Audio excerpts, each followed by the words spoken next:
Heriforge. Hello, welcome to the Heriforge podcast. I am Beril, your host. Today we are diving into the strategic heart of Heriforge, an ambitious initiative weaving together cultural heritage, research and innovation, and emerging technologies like extended reality. With us is Drabczyk, a sociologist, digital policy expert, and cultural strategist, work at Centrum Cyfrowe, one of the Heriforge's project partners. Maria brings 2 years of experience at the intersection of heritage and innovation, and she's working the way on Heriforge's cross-border research and innovation strategy. Welcome, Maria, to the podcast. Welcome and thank you for having me. Okay, let's start with your personal journey today. You have worn many hats across research, policy, and culture. Now you're working to shape the strategic direction for Heriforge. Can you take us back a little? How did your experience working to this project and what inspired you to get involved in Heriforge specifically? Then let me maybe begin with introducing Centrum Cyfrowe to you a little, because this will create a bit of a context and explain why we are involved. So Centrum Cyfrowe is an NGO. We like to call ourselves a think and do tank, where we deal with the impact of technology on society when we discuss the questions around open access to culture, to knowledge, where we want to ensure that everything that is happening in the online, in the digital ecosystem serves still the stakeholders, the community, the society at large.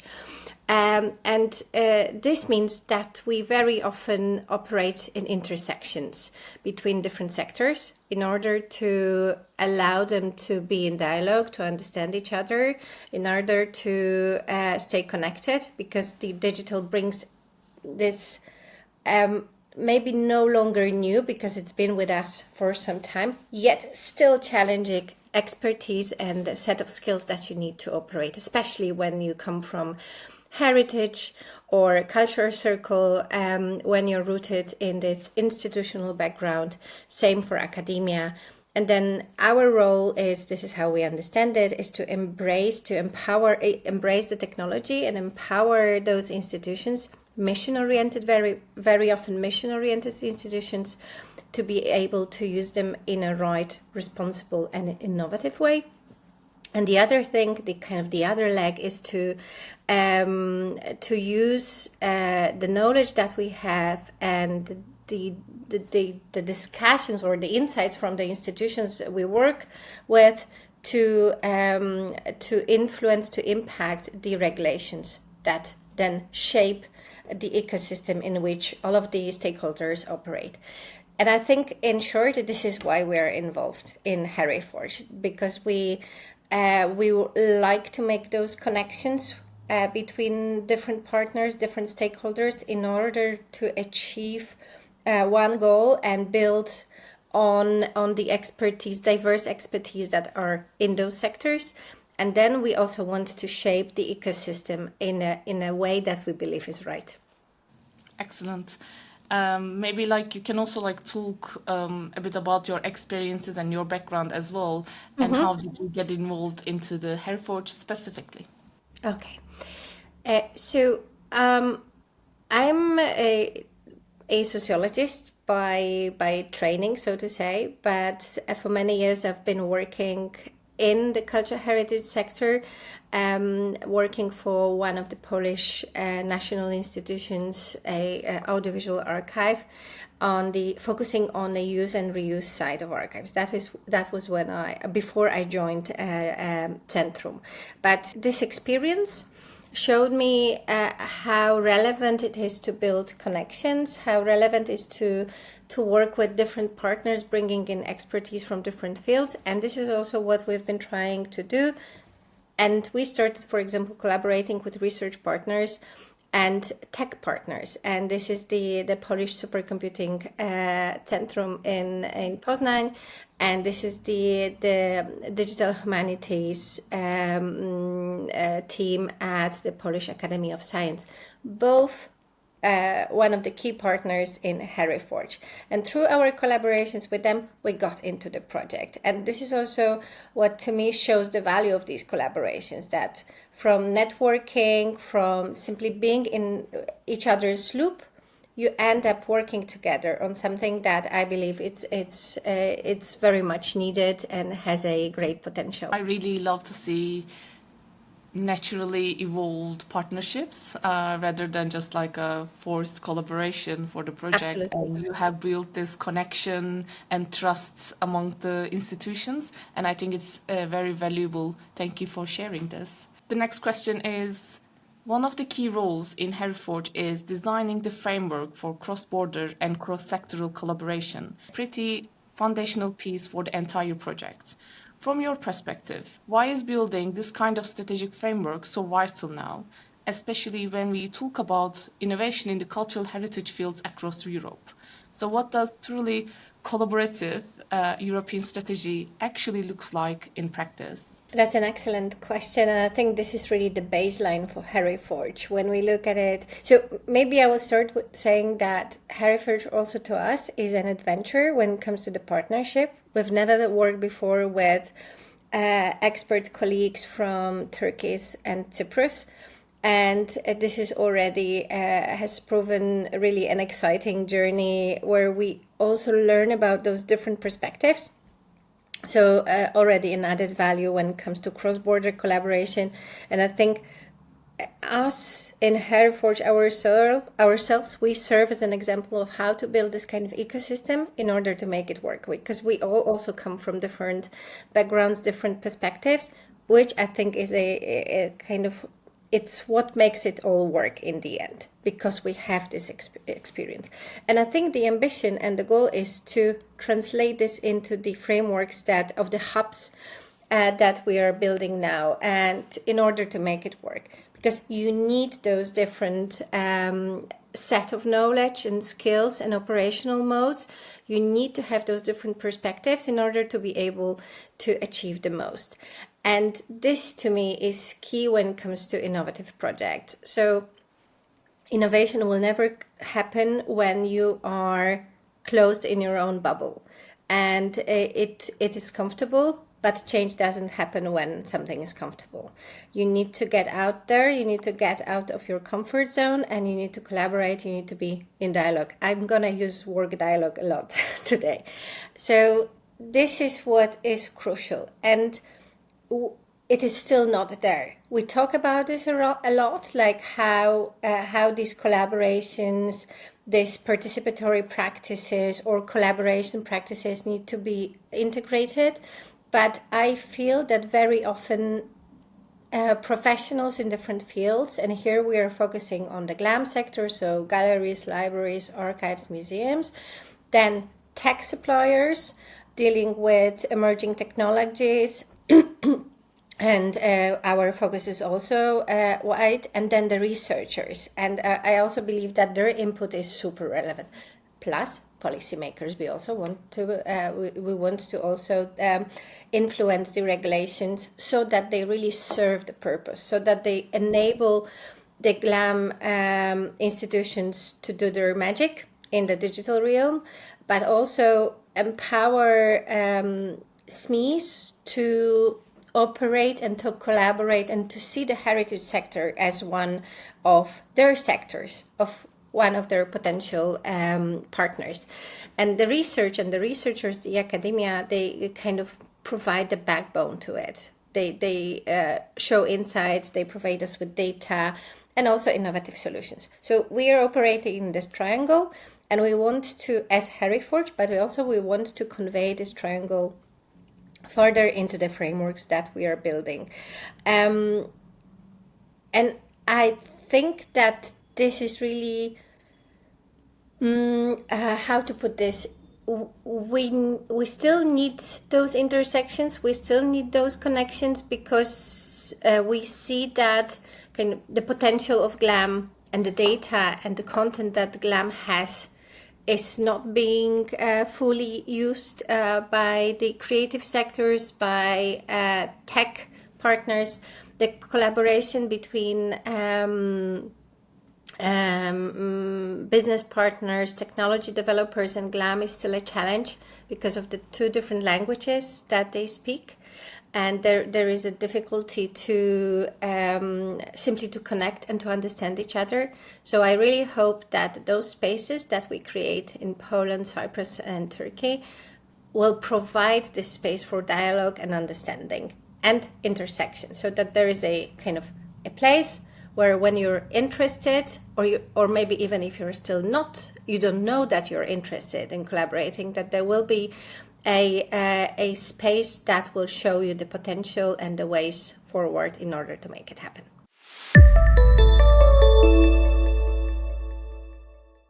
Excellent. I think it's having 3 different hubs from 3 different countries is already forcing you to build this dialogue, because you need to understand your project partners first, and you need to collaborate in harmony all together so you can transfer this harmony to the stakeholders. So it shows us like how important and vital to bring like those collaborations and dialogue, as you said, and hence the harmony. And so you can build like bring GLAM sector and technologies all together and help them to understand each other, because you understand this collaboration among yourselves first. So I love it. Thank you so much. That was a perfect summary. So now we can move to the another sector. Now, bringing different sectors together like culture, technology, and policy is no small feat, as we discussed earlier. Each comes with its own language, pace, and priorities. So what do you see as the biggest challenge in getting these diverse players to work together effectively?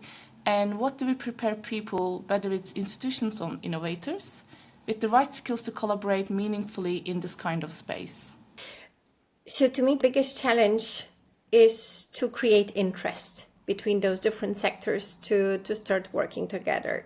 We know that once it happens, magic happens, because suddenly, let's say, VR makers discover, oh my, this is really amazing data, and the content and the stories we can build around heritage are simply stunning.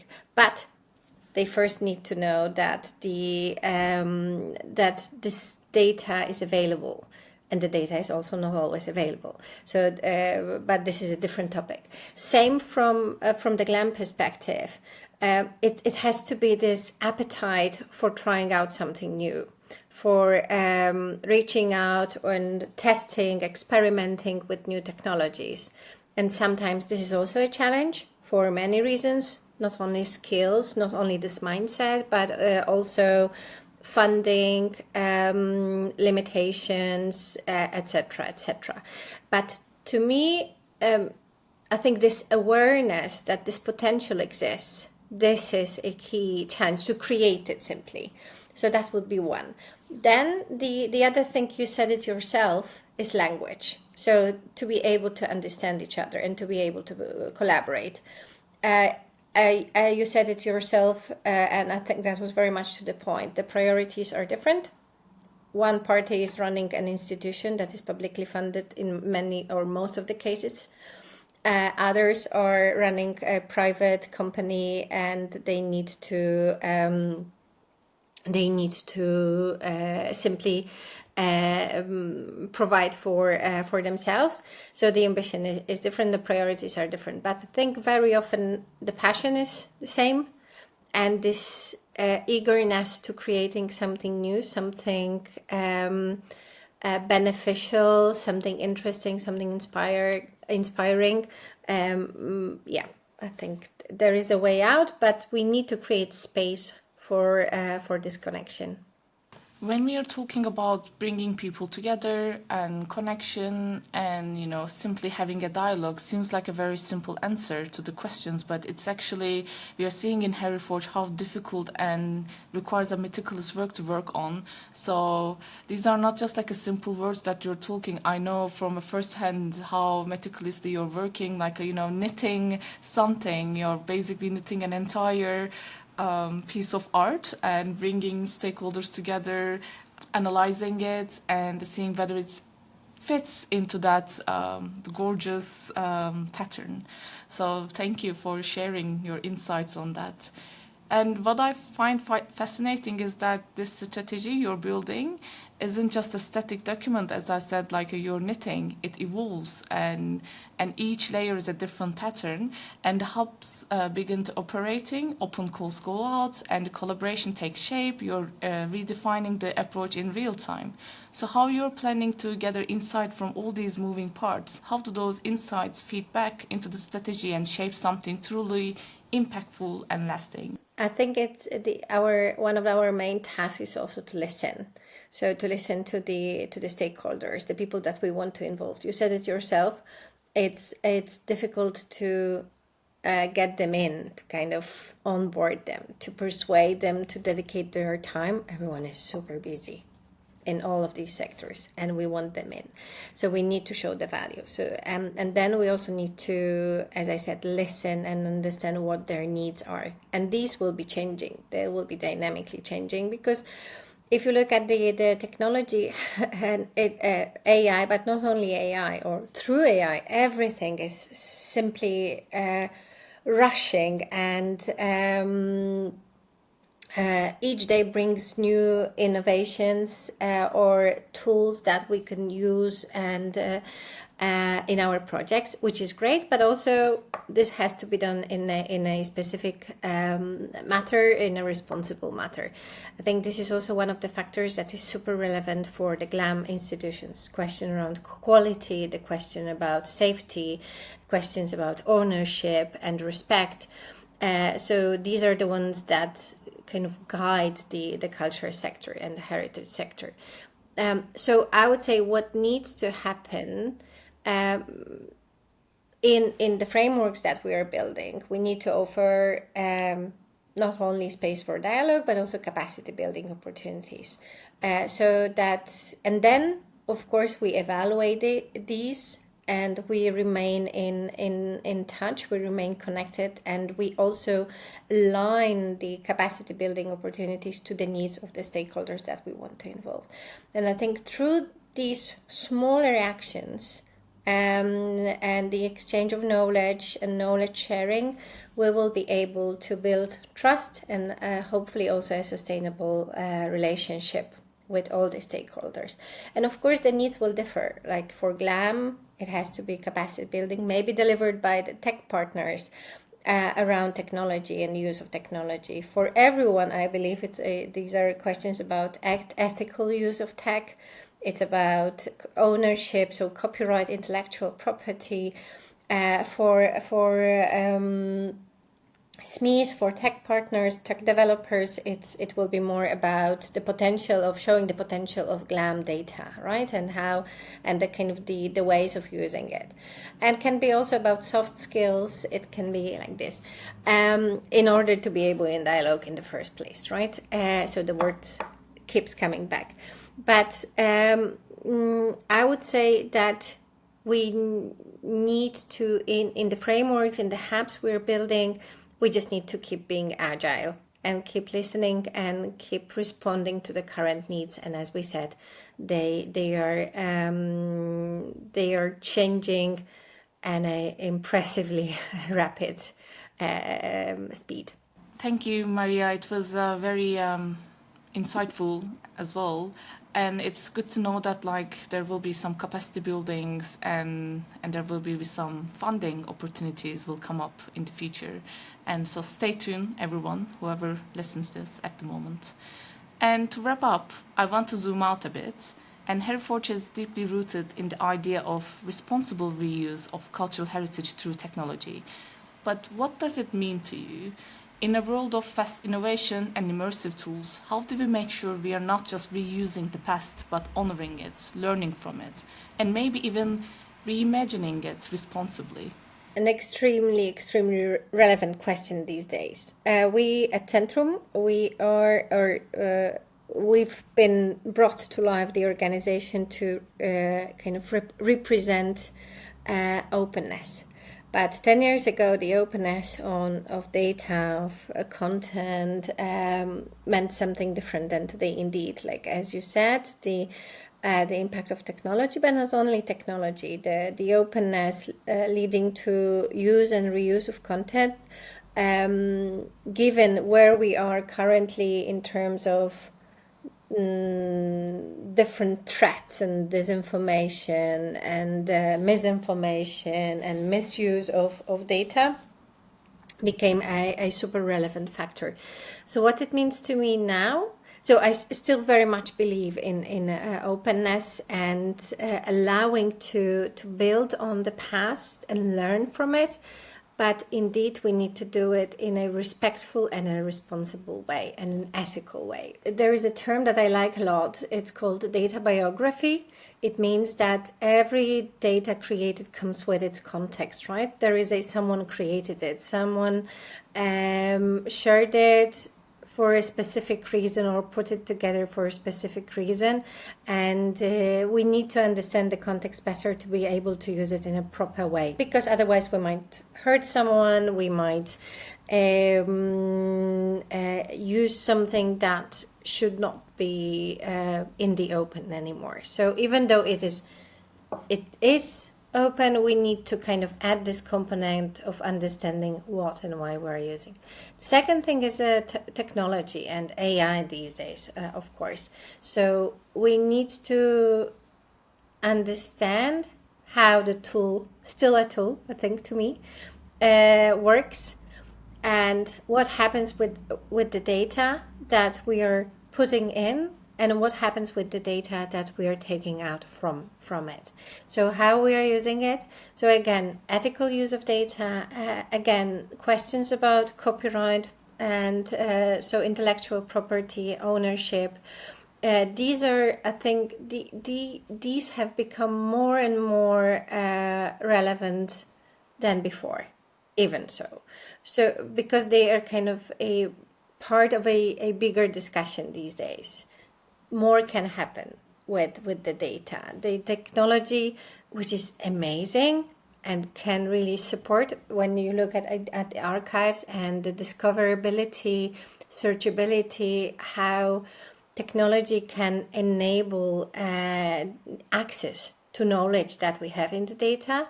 Also, when we look at VR and the experience it can create, so providing new ways of involvement and immersive experience for the people, but there it comes with specific. It's not price. Simply, it works in a specific way, and we need to understand the way. And in order to be able to decide whether this data is fit for it or not. And I think to me, this awareness and this understanding of how it all works needs to be there in order to build on the openness in a right way. Excellent. Thank you. Thank you so much for sharing your insights and vision with us today. I truly learned a lot, and it was a great conversation. And it's very inspiring to get to know Hereford layer by layer with the project partners and learning through it. So until next time, bye, and thank you, Maria, once again. Thank you, Beril. Thank you very much, and thank you everyone for listening.